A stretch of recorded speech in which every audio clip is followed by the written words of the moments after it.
지금 우리나라의 정가의 분위기를 날씨로 말하자면은 예측할 수 없는 변화무쌍한 날씨다, 이렇게 말씀을 드릴 수 있을 것 같습니다. 제가 영국에서 체류하면서 본 날씨와 너무나도 흡사하다는 느낌을 최근에 받고 있습니다. 맑았다가 흐렸다가 비가 왔다가요. 그리고 또 반짝 해가 비치면서 맑아집니다. 그러다가 또 비가 오고, 그러다가 겨울이 되면은 눈도 오고 우박도 오고 하는 날씨가 영국 날씨입니다. 전혀 예측할 수 없는 변화무쌍한 날씨인 것이죠. 지금 우리 사회가 참 어렵습니다. 그리고 갈등이 점점 더 심해지고 있는 것을 보게 됩니다. 그래서 참 최근에 뉴스를 보면은 마음이 답답할 때가 너무나도 많습니다. 여러분들이 잘 아시는 대로 며칠 전에 이명박 전 대통령이 기자회견을 했습니다. 기자회견의 요지는 이렇습니다. 지금 적폐청산이라는 명목하에 진행되고 있는 이 검찰 수사에 대해서 본인 스스로가 평가를 하면서 보수 계멸을 겨냥한 정치 공작이며 또 노무현 대통령의 죽음에 대한 정치 보복이라고 평가를 했습니다. 그러면서 지금 공직자들에 대한 최근의 수사는 나를 목표로 하는 것이 분명하다고 그렇게 단정을 지었습니다. 이 기자회견이 나가고 난 뒤에 바로 그 다음 날 오전에요, 청와대 대변인은 문재인 대통령의 의중을 담아서 이런 발표를 했습니다. 노무현 대통령의 죽음을 직접 거론하면서 정치 보복 운운하는 것에 대해서 분노를 금할 수가 없다. 저는 목회하는 사람입니다. 저는 정치를 잘 알지 못합니다. 그러나 한 가지 분명한 것은 이 두 발표가 지금 우리 사회의 자화상이라는 사실입니다. 인터넷 기사가 하나 올라오면 수많은 댓글이 달리는 것을 보게 됩니다. 자세히 살펴보면 비난과 욕설이 난무하는 것을 봅니다. 미움의 언어들만 가득 채워져 있는 것을 보게 됩니다. 서로를 향해서 맹비난을 쏟아내고 분노를 금치 못하고 있음을 보게 됩니다. 이런 상황에 직면한 오늘날 우리들에게 가장 필요한 것이 여러분 무엇일까요? 작금의 이런 분위기들을 바라보면서 하나님, 정말 우리에게 필요한 것이 무엇입니까? 이런 물음을 기도로 주님 앞에 드려보게 되는 거예요. 우습게 들리지는 모르지만은 저는 사랑의 기적이 정말 이 조국 땅에 우리 사회에, 교회와 가정에 필요하다는 생각을 떨쳐버릴 수가 없고, 또 기도할 때마다 하나님, 이 조국 땅에 사랑의 기적을 베풀어 주시옵소서라고 기도합니다. 모든 문제가 마찬가지겠지만은 정치는 논리나 힘으로 해결될 수 있는 일이 아니에요. 모든 인간관계도 마찬가지입니다. 사랑이 없으면 절대로 해결될 수가 없습니다. 저는 이 조국 땅에 사랑의 영이 강하게 역사하는 하나님의 은혜를 기대해 봅니다. 이런 맥락에서 오늘 이 본문의 말씀을 들여다보는 것은 참으로 의미 있는 일이라고 생각을 합니다. 사도행전 16장은 빌립보 교회, 그 아름답고 귀한 빌립보 교회가 어떻게 태동이 되었는지를 우리에게 보여주는 본문입니다. 여러분, 빌립보 교회가 어떻게 세워졌습니까? 빌립보 교회가 어떻게 태동이 되었습니까? 바울과 실라와 디모데의 헌신적인 전도를 통해서 빌립보 교회는 태동되고 세워졌습니다. 빌립보 교회의 1호 신자가 누구입니까? 루디아라는 한 여인입니다. 아시아에서 유럽으로 건너와서 옷감 장사를 하는 여성 사업가 루디아가 복음을 받고 그 집안 사람들이 복음을 받게 됩니다. 이것이 빌립보 교회가 세워지게 된 초석이 되지요. 그리고 2호 신자가 누구입니까? 우리가 지지난주에 살펴보았습니까? 저 많은 귀신이 들렸다가 귀신이 쫓겨나간 여종이지요. 이 여종이 빌립보 교회의 2호 신자입니다. 3호 신자는 오늘 본문에 나오는 간수와 그 집안 사람들입니다. 이 사람들이 빌립보 교회의 창립 멤버다, 이렇게 보시면 됩니다. 사모 신장인 간수와 그 집안 사람들이 어떻게 예수를 믿게 되었는지는 제가 지난 시간에 여러분들에게 자세히 말씀을 드렸습니다. 이 간수는 감옥 안에서 일어난 엄청난 일, 놀라운 일을 보면서 바울과 실라 앞에서 엎드러지고 어떻게 하면 내가 구원을 받을 수 있습니까? 라고 바울과 실라에게 묻습니다. 즉각 바울과 실라는 주 예수를 믿어라, 그리하면 너와 내 집이 구원을 받으리라, 그렇게 선포합니다. 복음의 말씀을 듣고 그 집안 사람들에게 이 복음의 말씀을 전하게 되지요. 그리고 난 뒤에 말씀을 받은 모든 사람들이 다 세례를 받게 됩니다. 제가 오늘 본문의 말씀을 묵상을 하면서 첫 번째로 주목하는 것은 예수 믿고 난 뒤에 간수의 변화된 모습입니다. 여러분, 우리가 다 경험을 했습니다. 믿음이 오고 나면은 반드시 변화가 따라온다는 사실입니다. 여러분, 간수가 이 복음을 받고 난 뒤에, 세례를 받고 난 뒤에 어떤 일을 경험하게 됩니까? 한 일이 무엇입니까? 오늘 보면 33절과 34절은 이렇게 기록을 하고 있습니다. 그 밤에 그 시각에 간수가 그들을 데려다가 그 맞은 자리를 씻어주고 자기와 그 온 가족이 다 세례를 받은 후에 그들을 데리고 자기 집에 올라가서 음식을 차려주고 그와 온 집안이 하나님을 믿음으로 크게 기뻐하니라. 5시간 전인지 10시간 전인지 잘 모르겠습니다. 바울과 실라는 상관들 앞으로 끌려가서 실신할 정도로 채찍을 많이 맞았습니다. 등짝이 다 갈라져서 피가 범벅이 되어서 감옥에 들어왔습니다. 그런 그들을 이 간수는 눈 하나 깜짝하지 않고 착고에 척하고 채워서 감방에 처박아 넣었습니다. 이렇게 해놓고 어떤 감정의 동료도 없이 마땅히 할 일을 다 했다고 그렇게 자부하면서 깊은 잠을 잤던 사람이 바로 간수입니다. 그는 자기 업무에 충실했고 또 익숙한 대로 아무런 꺼리낌 없이 그렇게 했습니다. 여러분, 이런 간수에게 복음이 들어오니까 어떤 변화가 일어나게 됩니까? 모든 것을 직업적인 관점에서만 보고 모든 것을 익숙한 대로 행했던 이 사람에게 주님의 복음의 말씀이, 주의 복음이 심장 중심부로 들어오니까 어떤 일이 일어나게 됩니까? 맞은 데를 다 씻어주고, 얼마나 여러분 바울과 실라가 또 배가 고팠었겠습니까? 그게 눈에 들어오는 거예요. 그래서 그들 앞에 음식을 차려주는 것입니다. 이것이 여러분 복음이 가져온 변화입니다. 디모데후서에 보면은 말세에 나타나는 여러 정상이 나옵니다. 우리가 지금 말세 지마를 산다고 그렇게 말하죠. 말세에 나타나는 여러 가지 정상 무엇입니까? 돈을 사랑합니다. 자랑합니다. 교만합니다. 비방합니다. 감사치 않습니다. 그 다음에 무엇입니까? 무정한 사람으로 변화된다. 그렇게 성경은 우리에게 말씀하고 있습니다. 다른 사람들의 아픔을 보고 마음 아파하지 않습니다. 다른 사람들에게 더 이상 관심을 가지지 않습니다.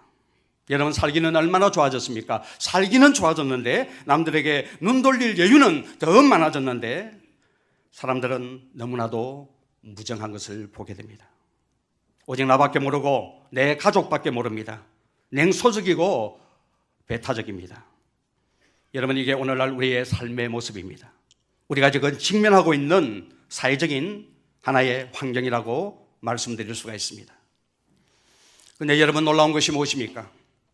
복음이 마음속으로 깊숙하게 들어오자 찢겨진 등짝에서 흐르는 피가 보이고 그 피가 덕지덕지 말라서 붙어있는 그 등짝을 보면서 바울과 실라의 그 상처난 그 몸을 씻어주는 것입니다.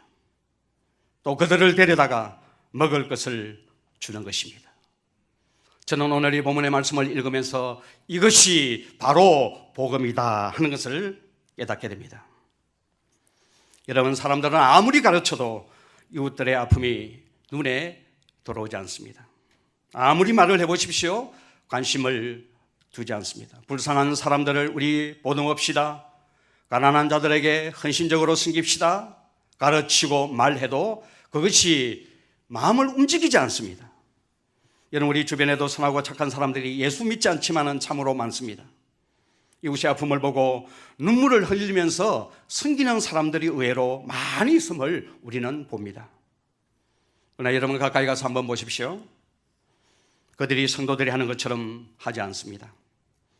자기 만족과 자아 실현과 그리고 일정한 범위 안에서만 그 일들을 하는 것을 보게 됩니다.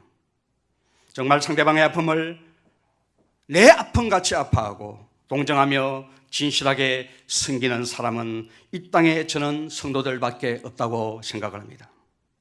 맞은 자리를 씻어주고 밥을 먹이고 난 뒤에 크게 기뻐하는 것을 보게 됩니다. 오늘 본문을 여러분 자세히 한번 보시기를 바랍니다. 상처가 치료되는 것을 보고 우리가 너무나 기쁘다 그렇게 말하지 않습니다. 바울과 실라가 밥을 배불리 먹는 것을 보고 우리가 정말 기쁘다 그렇게 말하지 않습니다. 뭐라고 되어 있습니까? 온 집안이 기뻐하는데 하나님을 믿음으로 기뻐한다 그렇게 말씀하고 있는 것을 보게 돼요. 그런 일들을 하기 때문에 기뻐하는 것이 아니라는 것입니다. 그들의 기쁨은 전혀 다른 데부터 생겨나고 있는 것입니다.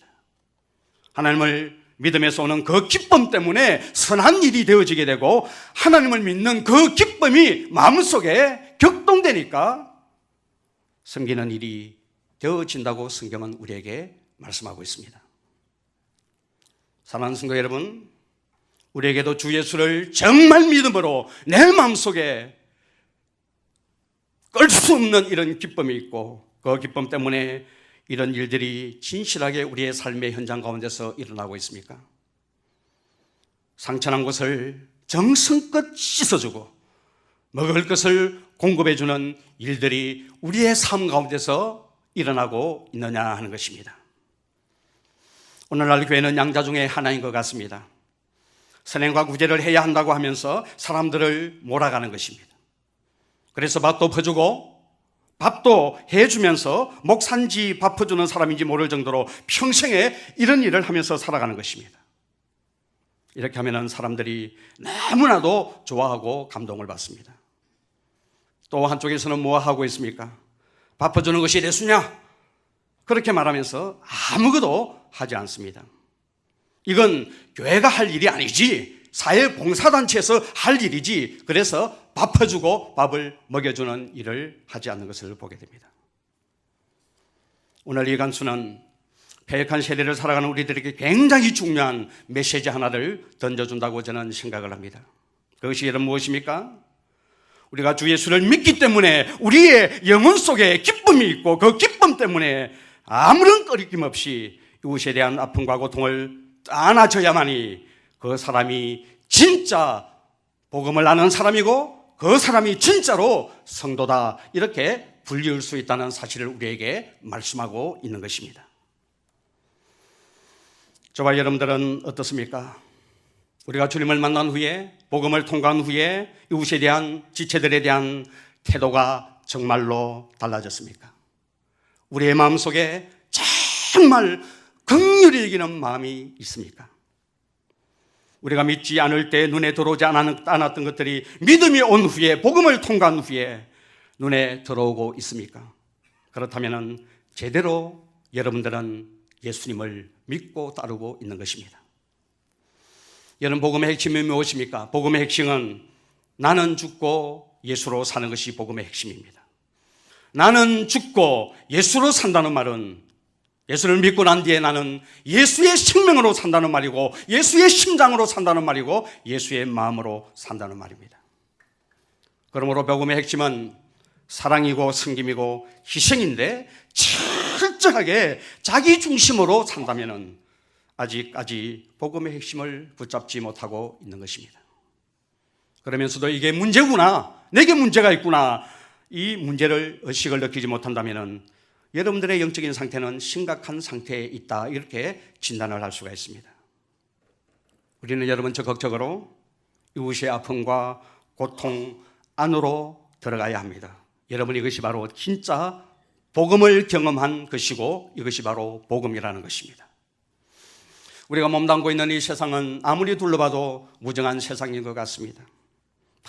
바로 이때에 우리 그리스도인들이 잘해야 합니다. 믿음이 온 후에, 복음을 통과한 후에는 우리는 달라져야 합니다. 무엇으로 여러분 달라져야 합니까? 예수 믿고 난 후에 잘되고 부자되고 성공한 사람으로 다름을 말하기보다는 주님의 사랑을 적극적으로 삶 속에서 실천하는 삶을 살아내므로 세상 모든 사람들에게 다름을 보여주고 말해야 된다는 사실입니다. 바울과 실라는 이제 밤을 지새고 난 다음 날에 풀려나게 됩니다. 풀려나서 그들이 한 일이 무엇입니까? 많은 일들을 했지만은 저는 40절을 주목합니다. 40절은 이렇게 기록을 하고 있습니다. 두 사람이 옥에서 나와 루디아의 집에 들어가서 형제들을 만나보고 위로하고 가니라. 이 말씀을 기록하고 16장은 마무리가 됩니다. 여러분, 이들은 바로 감옥에서 나와서 성을 떠나지 못합니다. 루디아의 집에 자기를 위하여 염려하며 근심하는 형제들이 있었기 때문입니다. 그들은 그들을 찾아가서 위로를 아끼지 않습니다. 격려를 아끼지 않습니다. 그리고 난 뒤에 그들과 충분히 교제하고 난 이후에 그 성을 떠나게 됩니다.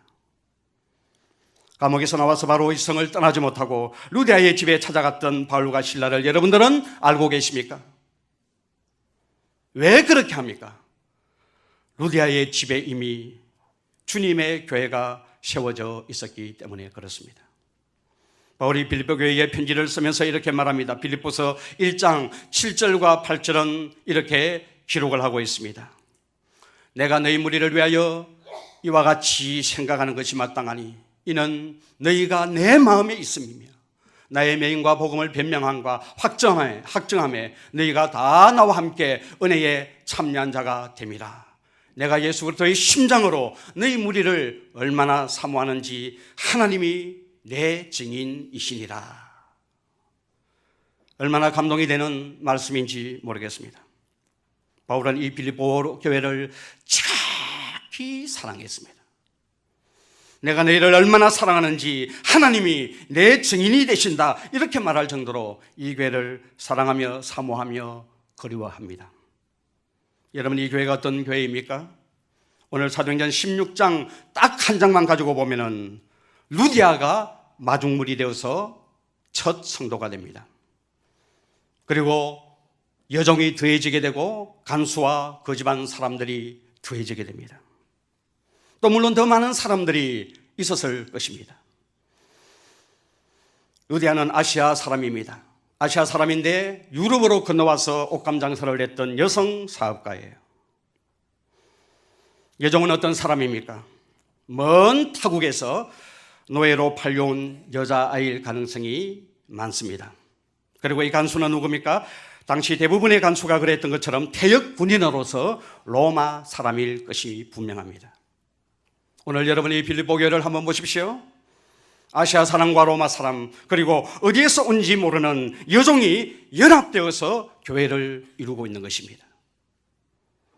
누리아는 어떤 사람입니까? 너무너무나 성공한 여성 사업가 부자입니다. 여종은 어떤 사람입니까?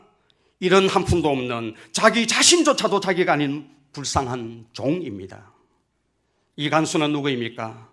퇴역 군인으로서 이 간수의 직종에 종사한 것을 보면 중산층 정도가 분명히 되었을 것입니다. 이들을 한번 보십시오. 얼마나 다양한 사람의 모임입니까? 전혀 공통점이 없는 세 부류가 모여서 빌립보 교회를 이루고 있다는 것입니다. 여러분, 10수년이 흐르고 난 뒤에 교회가 개척되고 이제 10년인가 12년인가 모르겠습니다만은 이제 10수년이 흘렀습니다.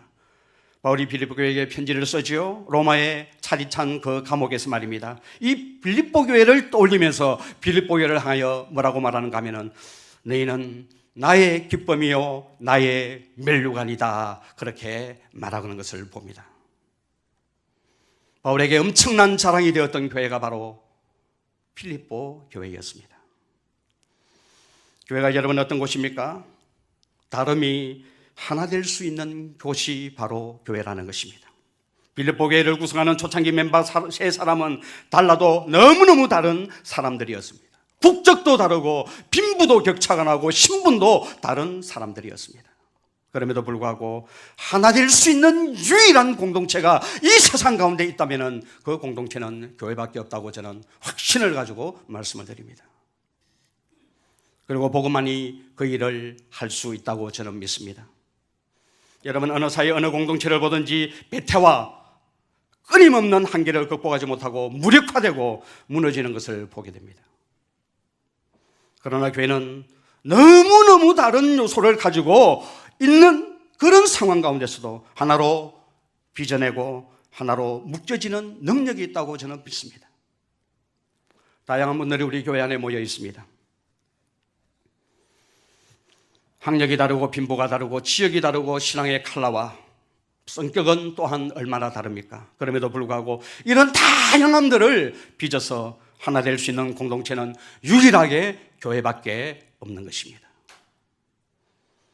여러분, 세상은 다름을 좁힐 수 있는 길이 없습니다. 국민의 당 서로 마음이 안 맞으면 결국은 분당이 되고 쪼개어지는 것입니다. 쪼개어지고 나누어지는 것입니다. 그러나 여러분, 교회는 아니에요. 국적이 다르고 신분이 다르고 많은 다름의 요소를 가지고 있어도 복음 안에서 얼마든지 하나 될 수 있는 힘이 교회 안에 있다는 사실을 저는 이 빌립보 교회를 보면서, 이 빌립보 교회의 구성원들을 보면서 제 마음에 확신하는 것은 다름의 요소가 우리를 갈라내지 못하고 오히려 더 하나 되게 하는 능력이 교회 안에 있다는 마음을 가지고 있습니다. 여러분, 오늘날 하나님의 교회의 영광이 무엇인 줄 아십니까? 다양한 사람들이 모여 있지만은 그 다양함이 하나도 불편하지 않고 빚어져서 영광스러운 주님의 교회가 되는 것입니다. 이렇게 될 수 있는 원동력이 어디에 있습니까? 그것은 바로 복음 때문이죠. 예수 그리스도 때문이죠. 십자가의 복음을 제대로 깨달은 사람은 사랑의 사람이 될 수 있기 때문에 그렇습니다. 우리가 진심으로 다른 사람들을 사랑하고 용납하고 보듬어 줄 수가 없다면 다시 저와 여러분들은 십자가의 복음을 들어야 합니다. 왜 제가 이런 말을 여러분들에게 확신을 가지고 말할 수가 있습니까? 여러분, 구원은 무엇으로 받지요? 구원은 믿음으로 받는 것이고 하나님의 은혜로 받는 것입니다. 아멘이죠, 여러분? 아멘입니다. 그런데 사도 요한은 요한 1서 3장 14절에 우리의 구원이 사랑함으로 구원에 이른다, 그렇게 말씀하고 있는 것을 보게 됩니다. 무슨 말입니까, 여러분? 사도 요한에게는 믿음과 사랑이 동의였기 때문에 그렇습니다. 사랑은 우리가 하나님의 자녀라는 가장 확실한 증거이기 때문에 그렇습니다. 믿음이 있고 믿음이 좋다고 하면서 사랑이 없다 그러면은 그 믿음은 껍데기 믿음이라는 것입니다. 그 믿음은 온전한 믿음이 아니라는 것입니다. 하나님께로 난 자는 다 사랑하는 자다. 사랑과 믿음을 동변의 양면처럼 하나로 보고 있는 것이 바로 사도 바울의 관점이고, 사도 요한의 관점이고 또한 성경의 관점이라는 것입니다. 저는 우리 교회가 무엇보다도 사랑의 부자가 되는 교회가 되기를 소망합니다. 지난주에 어느 목사님이 쓰신 책을 읽다가 참 은혜가 되는 간증 하나를 발견을 했습니다. 목사님이 캐나다 집회에 갔을 때에 어느 권사님 댁에서 하루를 묵었다고 합니다. 아주 강권해서 그렇게 요청을 해서 호텔에 묵고 계시다가 그날은 이 권사님 댁에서 하루를 묵었습니다. 권사님 남편은 중풍으로 누워 계셨는데 경제적으로는 굉장히 여유가 있는 삶을 사시는 권사님이셨습니다. 집도 굉장히 크고 아주 잘 사는 그런 집이었습니다. 목사님은 그날 권사님과 꽤 많은 시간을 가졌다고 합니다. 이미 와서 30년 동안 살아온 이야기였습니다. 그런데 권사님의 마음이 굉장히 어두웠다고 합니다. 표정이 무거운 거예요.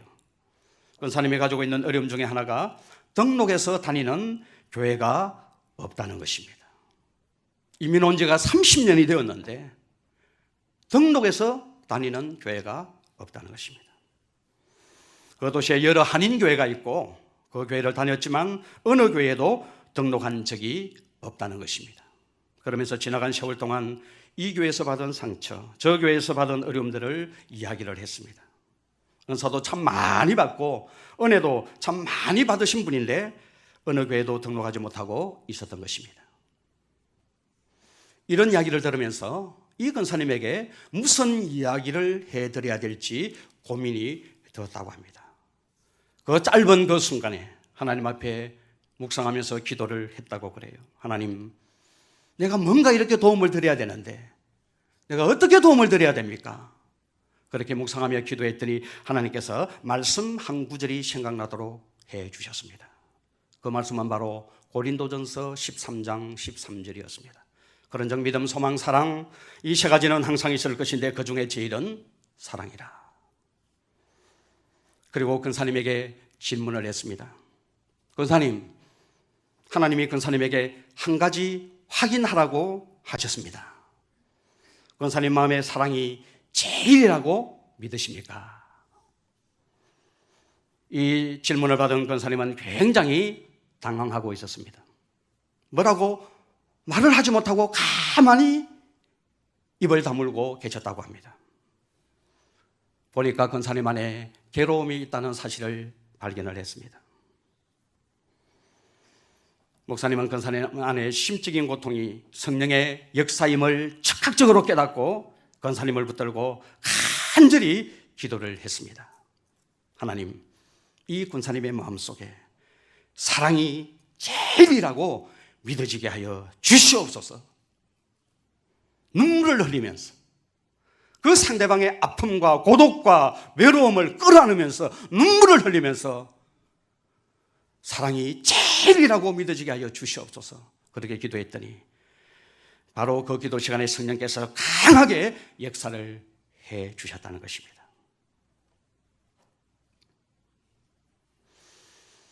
권사님이 받은 상처는 참 많지만은 사실 그 모든 상처를 극복할 수 있는 하나님의 능력이 권사님 안에 있었던 것입니다.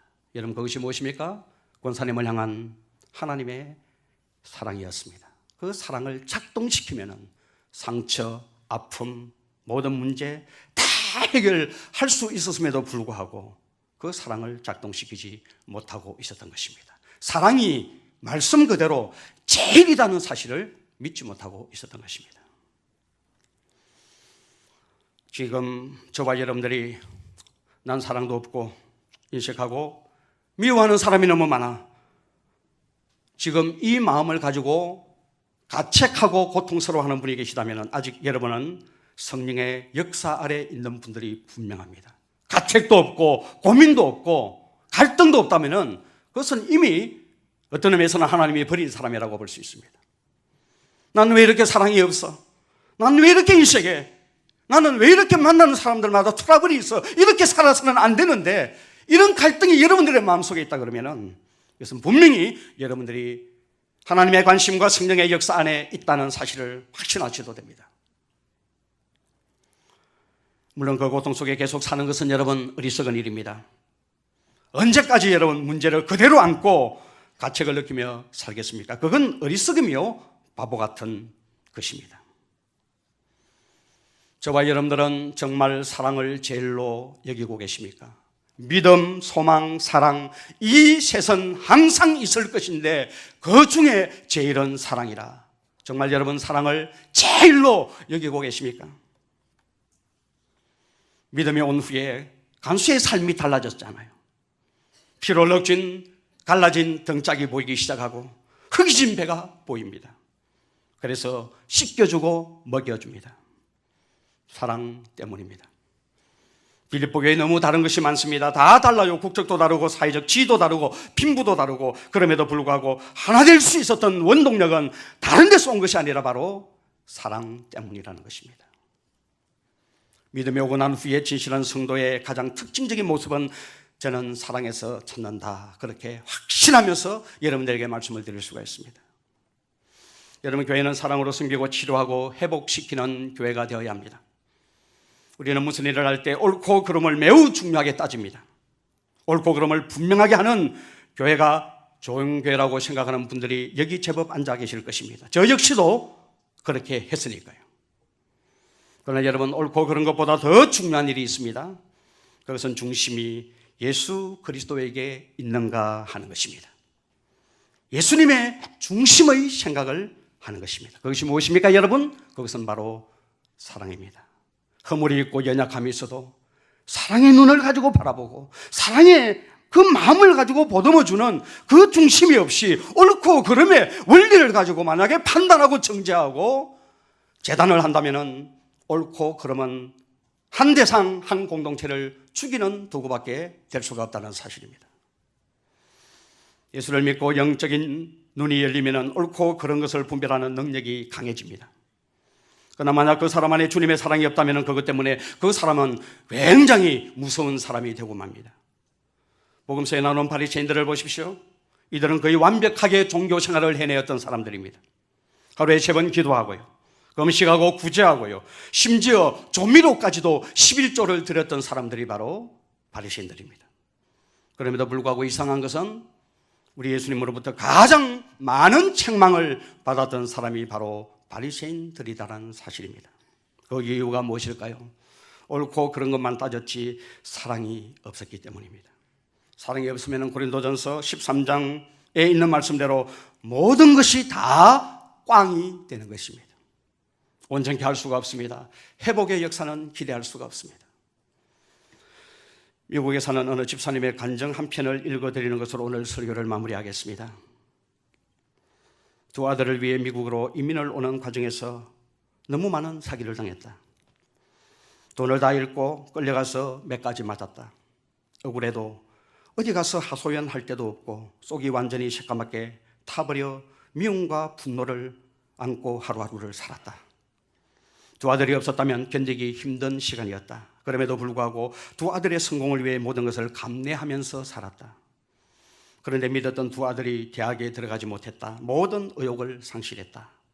더 이상 의지할 데가 없다고 여겼다. 그때서야 마음 안에 이러다가 큰일 나겠다라는 생각이 들었다. 그리고 하나님을 붙잡기 시작했다. 기도하는데 계속 주시는 말씀이 용서하라, 사랑하라였다. 아니 지금 당하기는 내가 당했고 어려운 건 내가 다 겪고 있는데 왜 하나님은 이 답답한 사정은 풀어주지도 않고 용서하고 사랑하라 말씀만 주시는가? 처음에는 분하기도 했지만 결국 하나님께 굴복했다. 그러자 가정 안에 용서와 사랑의 역사가 일어났다. 내가 먼저 그동안 가족을 용서하고 사랑하지 못한 일들을 다 고백했다. 그리고 그동안 재정적인 어려움을 주고 사기를 치고 폭행까지 하며 힘들게 했던 이들을 다 용서했다. 그러자 아내가 자신이 더 미안하다고 하면서 나를 잘 숨기고 사랑하지 못한 것을 용서해 달라고 했다. 두 아들들도 그동안 공부하지 않고 부모님께 실망을 드려 죄송하다고 고백했다.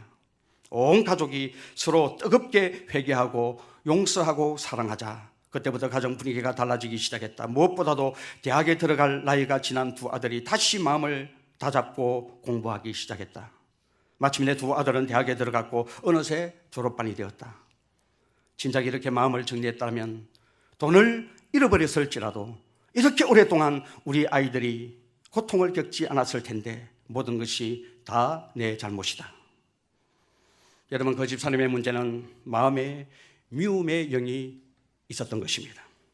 사기를 당하고 폭행을 당하는 것이 문제가 아니었습니다. 미움의 영으로 살았던 것이 문제였습니다. 그 미움의 영이 두 아들을 완전히 망가뜨려 버렸습니다. 집안의 아들들에게 지옥가도 같았다고 했습니다. 아버지 속에는 미움이 이글거리고 어머니 속에는 한이 이글거리니 어떻게 아이들이 여러분 공부를 할 수가 있겠습니까? 결국 두 아들을 다 망쳐버린 것입니다. 그 미움의 영이에요. 사랑하는 여러분, 사랑만이 우리를 살리는 영입니다. 미움의 영은 파괴의 영입니다.